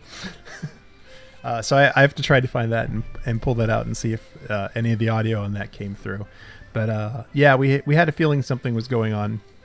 And sure enough, it closed for that supposed rehab the next day and just never ever opened again. They kept the water in there for the longest time. They would move around subs and kind of place them out on the water, and they kept the waterfalls running. That's just for the Kodak photo spot. Really. Yeah, just to make it look good, I guess. But it stayed like that for, oh my gosh, like years. I think it was almost 2 years actually that it sat dormant like that. So which is amazing. In Sully Sullivan's book, Disney Legend He wasn't an Imagineer, but in park operations. And he, at that time, I forget what his role was, but he talked about when Michael Ovitz was made president of the Walt Disney Company in the summer or very early fall of '95. When he made his first visit to the Florida property, he said that he wanted to ride the 20,000 Leagues ride for himself, because one of the first things he had heard when he became president of the company was all of these fans were freaking out over the fact that they had closed the ride, and he wanted to see if it really wasn't redeemable. And so Sully tells the story in the book that they found the absolute worst sub in the worst condition and put it on the track to give him a ride around. So when he got off the thing, he said, "Oh, there's no way we can keep this thing running." I heard rumors of them throwing buckets of water inside before, it was just before he even got on. They were just, absolutely, from a maintenance and operation standpoint, they did not want the ride to survive then. But Hal, you probably have some other stories there. Yeah, so I mean, there were a lot of rumors going around about like, oh, it wasn't ADA compliant anymore. It cost too much to operate. Like it was actually falling apart because of poor maintenance and this and that and the other thing. It's like, well, we know the ADA thing is not true. I mean, yes, it was. You couldn't get someone down there in a wheelchair. But it's like there were places, many instances where they actually would fill subs with like handicapped guests by either picking them up and carrying them down the thing. They got people on there, and it was actually grandfathered, right? Like a lot of other things under the ADA Act. So it wasn't easy, but it could be done. Yeah, it wasn't necessary to shut it down for that. Really, what it did come down to is it was just money. It was it costs money to operate that. It costs money to rehab it. There was a lot of stuff going on in that time. Yeah, we should talk about that period of time after Euro Disney opened, and there was the great credit squeeze, and suddenly everything had to be done on the cheap, and where really the company had operated for 40 years at that point, not really worrying about cost overruns. They were really running up against the wall at that point. Yep. And I mean, one of the things that probably worked in its favor for a long time was the ticket system, because when you bought tickets for those rides, it's like you were actually paying a certain amount of money to go on the attraction. So when you took your e-ticket and went on 20,000 Leagues, it was taking 80 cents or $1 or whatever an e-ticket costs, and like that attraction was actually making $1 for every person that went on it. So that was a profit center, and there was a cost to operate it, and you would subtract that out. I also remember from Destination D in 2014, and I don't remember if it was Tony Baxter, who I think it was, or one of the other Imagineers who spoke about that rehab, but by 1995 they had gotten to the point that the boats needed to be replaced, the subs. They were fiberglass, which is different than whatever material they made the Disneyland subs out of. Yeah, I think those are actually sheet metal or something. So they said that those being fiberglass cast, they were prohibitively expensive to get remade. So you had to factor that into, if we decide to keep this ride going, we have to get all new subs. We're at a point where those subs at that point were 25 years old, and they just said that was part of the cost benefit analysis, which was a massive investment. Now, one of the things that At Plastic Seaweed told me is they had actually bought a lot of the materials necessary for doing that rehab. They had warehouses of the plastic seaweed already pre-purchased, brought in from Hong Kong, ready to go. And there were a lot of these materials ended up on eBay or sold off to third parties. In fact, you can still buy a 6-foot roll of plastic seaweed from the rehab that didn't happen for like $15 or $20 today. So it's not real. It was destined for $20K, but never. Right. Never on it. It came as a big shock to not only people that were working there, but apparently also to WDI as well, who hadn't expected that. And there are stories that Hoot Gibson told us of at that time, awesome. or a little bit later, of them even wanting to try to close down the Jungle Cruise, claiming that cost too much money to maintain. So there was just a general need, I guess, on the part of management to want to make the books look good.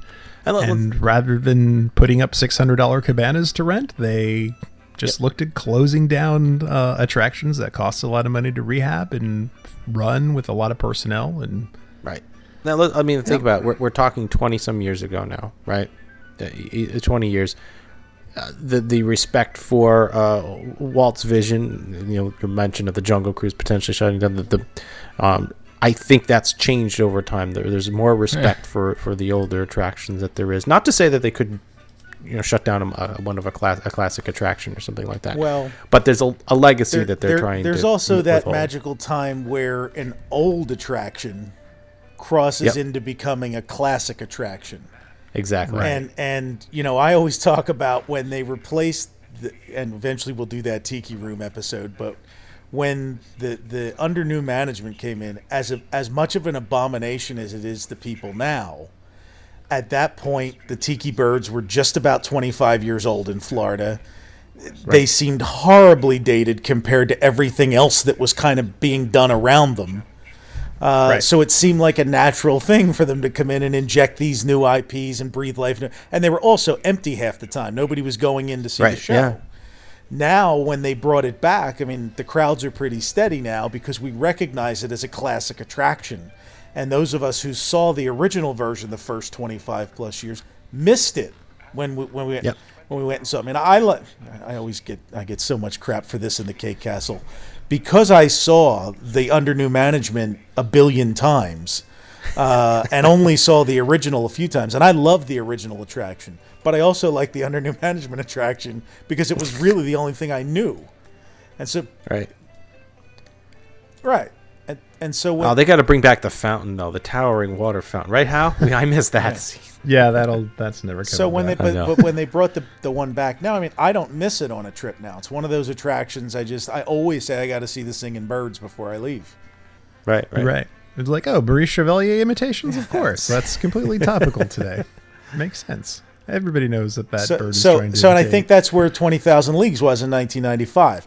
If it had it had survived another 5 or 7 years, I think it would have crossed into that classic thing where people would have said, there's just no way we could get rid of this now. But we may have seen electric powered subs and and who knows, maybe only the lagoon was filled with water and I don't know. You never know. Yeah, and as they were prepping for and this is the same thing we saw with Toad and a lot of the attractions like under new management. It's like there was kind of a feel, it's like a lot of the stuff was getting a little older. They needed to do some new stuff in they didn't want to build new things in the Magic Kingdom, but they wanted to update and change some things out and try to put something a little bit fresh in there where they could. Perhaps it was a little misguided. It's like they didn't understand the nostalgia, but like you said, Brian, it was right at that cusp of. And they were under, it was their first decade with competition from Universal. And so Universal's adding Islands of Adventure and they're building new things. And Universal was ripping out original attractions 8-9 years in and putting new stuff in. And they were under constant worry about, travelers diverting to Universal for splitting their vacations and splitting their dollars. Yep. There's one other thing we haven't talked about, and that's actually... and I don't know if anybody ever has, and that's safety. Now, if you think for a minute, you've got 40-some people sitting below waterline with only 2 points of egress, which is not easy. If for any reason the bumpers that we spoke of earlier failed or there was a collision between two subs, it's not a pretty situation. You've seen The Hunt for Red October, right? Right. Yeah. Well, I mean, you're not going to get out of that, right? It has happened. There have been accidents on the subs. Well, no, I'm saying a serious accident. Yes, they've been bumped. I don't know, but if I'm trying to remember now. If anything was I don't think this was Walt Disney World. I think this was Disneyland. But there was a sub full of Japanese tourists where there was a collision between the two subs, And I think the subs in California didn't have the underwater bumpers, which is why the ones here got them. Mm-hmm. And the tourists basically popped to the top and got out of the sub and started swimming across the lagoon in order to. Hey, man, self-sufficient. So there you go. Maybe there was a safety issue too. It does, of course, it doesn't preclude us from assuming that. Historically, we know that there were evacs from the subs. I mean, if it was even in the show building, there were catwalks that once you open the hub, you could get up on the catwalk and then walk out. And granted, if it really was true, California would be shut down. I think it's worth a disclaimer as well. As Hal and I and Todd and JT are going through the decision to close and the things explaining kind of what was going on, we are explaining. We are not excusing. Yes, we are trying to give those of you who may not have been paying attention at the time or may not have been born at the time some insight into what was going on in the corporate and Imagineering mentalities that would have led to something that you'd say today, hey, how come that's not there anymore? Right. It seems unimaginable. We should also mention, I think we kind of brushed on it, that the lagoon itself stayed there for 8 years after that? Oh my gosh, almost a decade. Almost a decade, because I don't think 2004 is when it actually started to be stripped down. Yeah. So yeah. And so it stayed there certainly through the Skyway, and the Skyway stopped in 98? I think they put the Skyway to bed. Mm-hmm. And so because you could, they kept it running for the Skyway because you sailed over it every day if you rode the Skyway. Right. Whereas not as much of it was visible from ground level. But I remember that's when they turned it into, instead of 20,000 Leagues, they just took the. I think even the queue was still there, but they turned it Ariel's Grotto. Well, and they threw I was going to say that they added they reworked some of the stuff in front and built the Ariel's Grotto. Right, and the statue out in the middle of the water. That was in the back end where the rising stage used to be. Exactly. So where but they did set up. They basically ripped out all the stanchions and put a character meet and greet. Oh, that's right. Yes. Underneath the thing there for a while, and that was the thing that was killing. It's like you'd go back.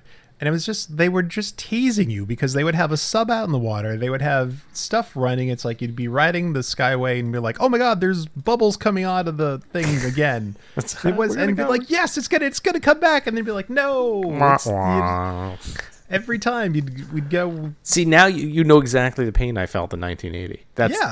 Trust me, because we were there every other weekend, and it was just like. Oh, it's just right there. I just want to get in that sub and go around, and I can't. It's on again. Man. Yeah. Well, so yeah. Eventually, it became. Eventually, the Ariel's Grotto was built in the back, and they put a Triton statue, I think, with some little fountain or something out in the water. Coming out of his Triton. Sorry, I was gonna say pitchfork, but no. And then Farmer King Triton. And then finally, they started to flatten it out, and they put up that tree and set up the Pooh's thoughtful spot with the little playground. Yeah, over on that side. But still, it was Triton. Oh my God, you have this huge chunk of land, and you just put up this one little tiny thing. Close. It's like why did you? It's not the devil. Like, why would you pull everything? And what became clear, and there's still I guess there's some debate or some question about this. It's like. It seems like they may have intended to put something there. There were 2 attractions that they kept talking about in the 1990s, like Fire Mountain and Villain Mountain, and these are apparently things that were in competition to perhaps come to the Magic Kingdom, and that's a big chunk of land. So they're thinking they're putting another roller coaster thing there, or another flume. It's like one of them was a Fire Mountain was a roller coaster, and Villain Mountain was like a flume ride with villains. There was rumor too that it would become sort of not just Ariel's Grotto, that they were going to rework it into an Ariel attraction too. Yeah, I don't know if it was a sub or not or something, but they had designed that. It's not exactly what you see today, but the clamshell vehicle. Is in the Little Mermaids. I want to say the 25th anniversary edition that they put out of the DVD. That's right. Had the whole ride design that they had drawn up in 1990. Yeah. that Ariel, what ultimately became Ariel's Underwater Adventure, or whatever it's called now, has been there. It's been on the drawing board for 20 years. Right. Yeah. So if you time this, go ahead. I was going to say you time this closing with Toad's closing. Toad could have stayed. Pooh could have been built. Right. Where. Oh, absolutely. Could have been built. Pooh could have been footwear. Even as it was, that whole chunk of land over there was just sitting there. They could have very easily built they could have kept Mr. Toad where it was and built the Winnie the Pooh attraction. And still had land left over. Oh, with tons to spare. As we talked about, 3.8. The other thing that's funny is I ran across an article in, I think it was March 3rd, 1996 of the Orlando Sentinel, where then Walt Disney World President Al Weiss says unequivocally that the subs are coming back in 96, and there might be some changes to the show and some new technology and some surprises, but like the subs are definitely coming back. And then they didn't. They didn't. Now, how you mentioned when they bulldozed it, and how that, we talked about how the lagoon sat there for 10 years, and then it's gone in 2004, and then that piece of land sat there for such a long period of time before we got the new Fantasyland that we know today. Yeah. What I find very interesting about it, and I don't know if you've found any research or any truth to this, through all the satellite pictures, it seems to be true. I don't know if there's a reason for it. The very back corner and left part and some parts of the original 20,000 Leagues building were actually left standing. And if you look at the satellite photos, especially in 2005, you'll notice that the footprint, and there's more specifically, even in 2007, where the building was is a giant grassy field, and there are concrete walls of the original building left. Now, the rumor that I heard was that was purposefully left up because that if you then started to add on to that, it would be a modification of the building and the permits and all the other different things that went with it, and tax code, who knows what, would then be either potentially grandfathered or lower or what have you. But that was one of the reasons. And if you look at where the Little Mermaid building is, you look at the length of it, you look at the back wall, load up your Google Earth and go through the timeline and look at it, and it's very interesting to see that wall exists through almost all the construction phase in one form or another. So there could be a very small corner of the building that was left. I don't know. I had read it years ago somewhere. Take it if anybody else knows about it. We'll have to see if there's like a painting on the wall of Captain Nemo handing the deed to to Volcania to Ariel. You can have my corner of my. It's one of the thingamabobs she has in her in her cavern of wonders there, or whatever it is. But take a look at it. It's rather interesting. I thought that was so. But we should. So if you want to see, and then the subs. It's like, so after it was closed. Like, where did they go? One of the subs got moved over to Disney MGM and got put into the water tank. Yeah. And they only cut back to the first dorsal fin, if you will, right? Yeah. The remainder of it, it was really they just cut the top off and the first 2/3 of the sub. And then 2 of them got sent to Castaway Cay and were sunk. So you could wreck dive around them, and I think there's one of those still there. I read, and then a lot of them, the rest of them were just sent out to the sort of a holding area back where I think the Asian resort was. No, the Persian resort. There were some. Well, there were some back there at the boatyard in the right back where they had all the Magic Kingdom watercraft, all the Bay Lake and Seven Seas Lagoon watercraft. There was 1 or 2 of them back there. And then, of course, they dug the one out for the races a couple weeks ago. And what else? Oh, and then, of course, they stripped it for parts, and they sold, for a while, Disney directly actually sold like the seats and the it's like portals. Ransom. I'll send him back. Yeah, it really is. Look what we did. You get to hang this on your wall and cry every morning when you wake up. So the other parts of the legacy are in Euro Disney. There is a walkthrough version, very similar to the one that was in Disneyland, but a full rebuild where you it looks like you're walking down into a Nautilus that's parked out in the lagoon, but you're actually going. Yeah, when you're in Disneyland Paris, the park there does not have Tomorrowland; it has Discoveryland, which is themed kind of a Jules Verne 20th century or turn of the century steampunk kind of view of the future. So they have a Space Mountain there, and in the lagoon that surrounds Space Mountain off to the side, between actually Space Mountain and the Speedway there, there's a walkthrough attraction. We were there this summer, and you walk across a bridge and you step down into the Nautilus, and you can kind of walk through it. And but very nicely staged. It's very beautiful, as everything in Disneyland Paris is. Yep, and then in Tokyo, there's a Dry for Wet 20,000 Leagues Under the Sea ride, which JT just gave me this funny look. So Dry for Wet is a film technique which also goes here. So instead of actually being filled with water, you're inside of a vehicle, and then there's actually like water in the porthole that you look through, and then lighting techniques that makes it look as if you're underwater, but actually you're just moving around in a basically. If they had done Little Mermaid attraction that way, that might have been a little more interesting. Yeah, it could be even cooler. Yeah. So that way Brian can feel like he's really going underwater. I do feel like I'm going underwater. Oh, he does. You're the one shattering the illusions for me. I'm sorry. And actually, the one thing I did fail to mention about like looking out on the rocks, there's one of the things that I really loved about 20K, and I think a lot of other people did, is when you would look out in the lagoon over to the rocks on the far side, there were these seagulls, these audio animatronic seagulls. There's like some in nests and then some standing there that would just kind of stand out and move their heads, and people were absolutely convinced that they were real.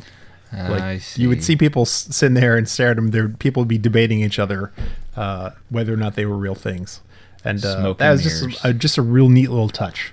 Which apparently that was another thing that Tony Baxter added when he came in 75 and made his changes. Well, guys, I think that about wraps it up for 20,000 Leagues Under the Sea. I certainly missed the attraction. I know not everybody has been fond of it over the years, and despite its slow load, gassy fumes, and constant din and potential for disaster. I mean, so Hal, as always, I appreciate your research and everything, and it was certainly a trip down memory lane for me. And so, as always, we like to talk a little bit about the merchandise that we offer you, which is on our shop, which is RetroWDW.com/support us. We've got all sorts of designs and T-shirts and Lake and Lagoon shirts. We've got the Tom Nabby Grabber shirt, and we've got the Nunes Wave Machine, and our famous electrical dragon or serpent shirt. How do you have something new for this month? I know you were working on it. You were showing us something new. We do. Well, this is January still, hopefully, yep. And January 15th, which for us was yesterday, but for all of you will be last week, because we do some sort of weird time traveling thing here, I suppose, was the debut of in 1975. Speaking of 75, since we love the 70s here, of Tomorrowland, the new Tomorrowland, the final finished Tomorrowland. And as we talked about in one of our previous episodes, one of my very favorite things in Tomorrowland was the Home of Future Living. So we are doing a Home of Future Living tribute shirt. And that's what we'll have new for this month. Nice. So that will be up on our shop.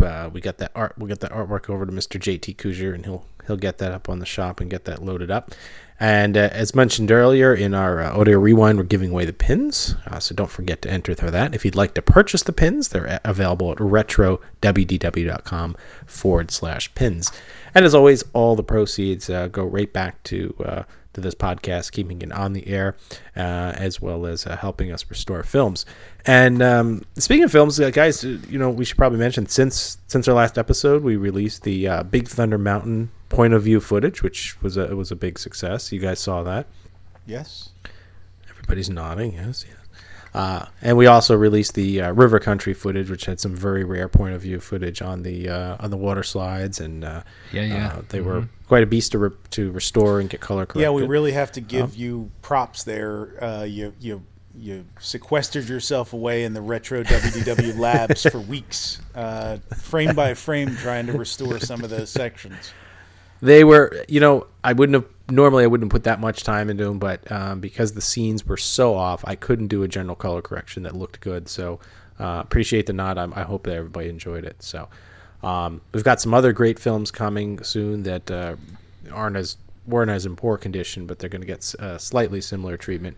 And then we have we're sending off to the queue for digital transfer. We've got about 6-7 different films, and we also recently it's in shipment, it's in transit. Procured a very interesting 16 millimeter film from an attraction of years ago, which kind of has to deal with 1975. Wouldn't you say, Hal?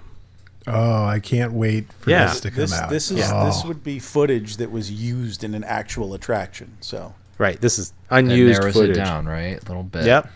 It was unused 16 millimeter footage that would have been projected in an attraction. So we have we've got that, and we'll get that converted now to you. But with that said, thank you very much for your patronage and continued support of RetroWDW Podcast. As always, if you can give us a shout out on iTunes, feel free to write us any questions and comments at podcast@RetroWDW.com. And guys, anything else before we sign off? Should we pick a topic for next month? Yes, we should. Oh, you got ideas? Yes, We're going to go back to Epcot Center. Yeah. Yes. And I'm going to give you a choice. Because we're going to take the... Wait, do we all get to pick one in majority? We're going to take Whoa. Yes. We're going to take the one episode challenge. Can we, in one episode, cover either Horizons or Spaceship Earth? Our listeners right now are looking for something to press in front of them, to press that Horizons I'm button. not giving a third option like you had in Horizons, so... Right, that's fine. 2 blinking lights. I'll give you my answer, and I'll tell you why. You don't have to explain your answer. I want to, though, because I feel like if you do Horizons in one episode, all you Horizon nuts are going to freak out if we only do it in one episode. They want like a 6-part epic book on tape about the whole thing. I have to agree with that. Which, that's fine. Hey, you do your and Horizon thing. We'll have Hoot Gibson on for that one, too. Yeah. So that's going to be... So I'm going to say Spaceship Earth. Not because I want the epic Horizons episode, but because I'm going to just respect the listener. Go ahead. So Spaceship Earth is my vote. How you go ahead. I think we can, because so much of Spaceship Earth has stayed the same, relatively speaking, I think we can cover Spaceship Earth in its original incarnation. It's many incarnations. And as you mentioned, for Horizons, we'd like to get Hoot on, talk to him again, talk a little bit about his adventures. And, I probably want to say to Brian, I don't know if we can do it. if we did World of Motion in 2, Horizons might take 2 3/4. I don't know. Well, World of Motion did get us that one negative iTunes review for not being fast-paced enough, That was 2 years ago. Too detailed. Well, all right. I was kind of hoping we'd pick Spaceship Earth. Well, there we go. So the answer... That was a grand and miraculous decision on your part. Thank the Phoenicians. That's right. So, folks, we'll take you back next month to Spaceship Earth. And until then, thanks again, as always, for your support. And Brian, take us out.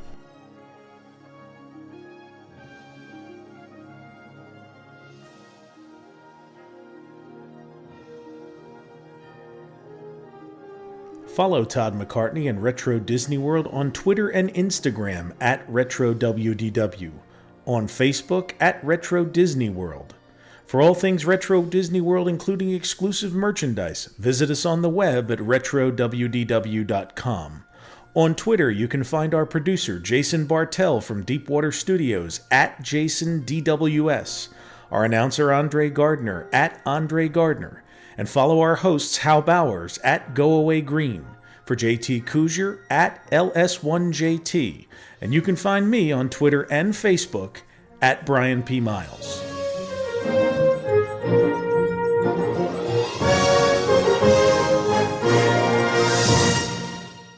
There you go, everyone. All ashore, seats to the upright position. Exit out the rear hatch. The rear hatch